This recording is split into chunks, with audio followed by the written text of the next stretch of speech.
Our next guests on The Art of Living found themselves keeping some unusual company in retirement. From outside, it looks like just a normal Florida home. But inside the animal shelter home of Gail and Ed Strait, it's a jungle.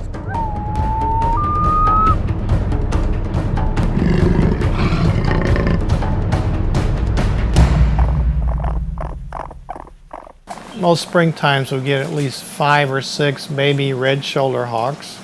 Quite often great horned owls, which we have 3 right now. We get cardinals in, we'll get doves in, and you'll also get the baby seabirds in, so you'll have a lot of night herons. And at the same time, you're getting in the baby bobcats, the baby otters, the baby squirrels.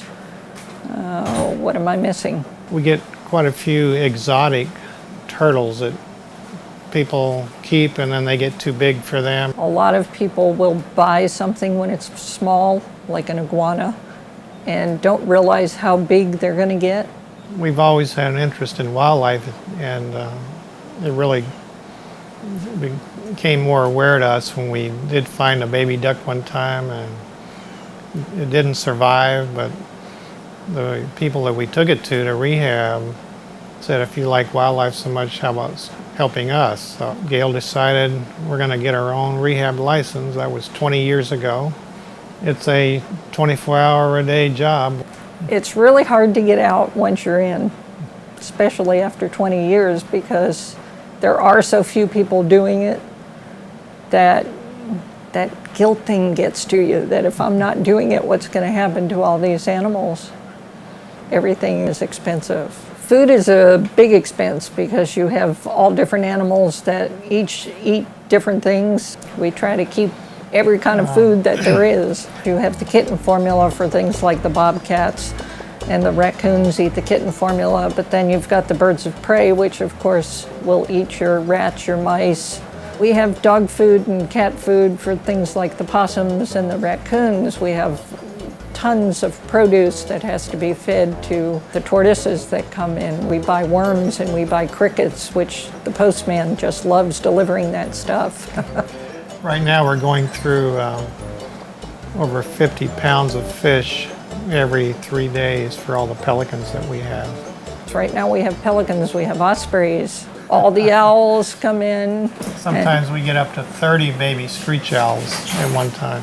We also have to use goat's milk for the little fawns that we get in. If anybody should ever find a little baby and think they can put it on cow's milk, they're only harming it. No bread for your ducks. We're always getting ducks in here with legs that just don't work anymore, and it's because there's no nutrition in the bread. They need to, if they want to feed their ducks, they need to go out and get some cracked corn.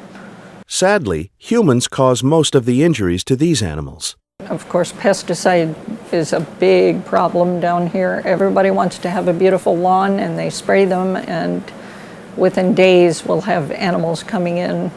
And unless we get them right away, very hard to get them over that pesticide poisoning. That's what your owls and stuff are out there for. They're out there to get rid of the rodents. That's their food supply. If you poison the rodent and then the owl gets that rodent, he's going to die too. And then if somebody else comes, a bobcat or somebody comes to eat the owl that just died, that just ate the rodent, then you've just killed 3 species off. The ultimate goal is to make the animals well enough to be released back into the wild. When they're eating on their own and when they're trying to eat you at the same time, they're ready.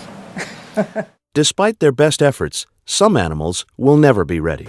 We can find homes for some of them with other people that have permits, with zoos, with other rehab facilities. We have a limited supply that we keep for education, because we do a lot of education in the school system. We do a lot of clubs, churches, arts and crafts shows. Get out there and educate as much as we can, because I think that's the only thing that's going to teach people what they should be doing with wildlife. Suddenly, a knock on the door. Volunteer Beth Weir brings in an injured bird. They're really caught in there, buddy.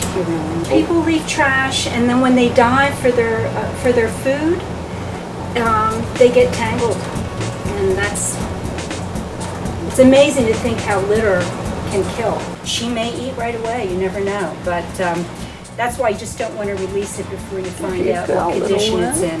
Yeah.